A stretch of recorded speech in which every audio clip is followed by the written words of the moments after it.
En Italie. J'aimerais qu'on évoque maintenant l'autre actualité de ce lundi. C'est d'ailleurs un duel dans quelques instants avec nos invités. La question est la suivante. Faut-il contraindre les jeunes médecins à s'installer dans les déserts médicaux ?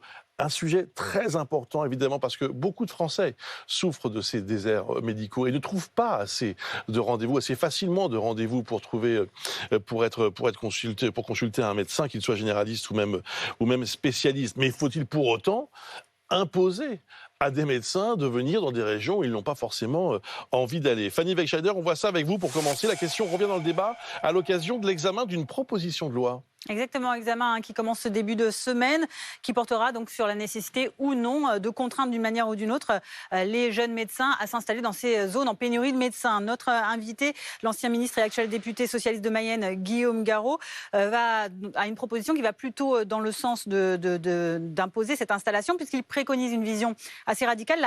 C'est la régulation de l'installation des jeunes soignants. Le principe, c'est donc d'interdire aux jeunes médecins libéraux, généralistes, mais aussi aux chirurgiens dentistes, d'aller dans des zones déjà bien pourvues en professionnels de santé.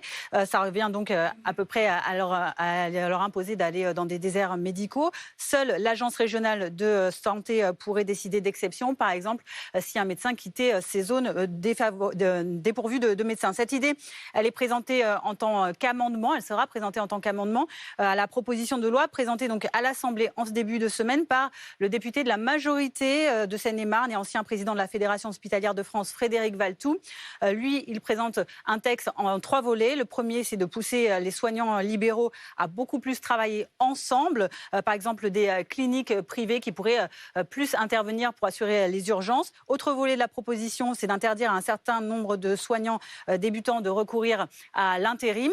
Et puis également, le texte envisage une incitation financière, une allocation mensuelle pour s'installer dans les déserts médicaux. La proposition a été co-signée par quelques 200 députés de la majorité. Elle est soutenue par le gouvernement. Le ministre de la Santé en priorité, qui s'oppose en revanche à l'idée de Guillaume Garot, tout comme certains syndicats de médecins qui estiment que même la proposition de Frédéric Valletoux va déjà trop loin.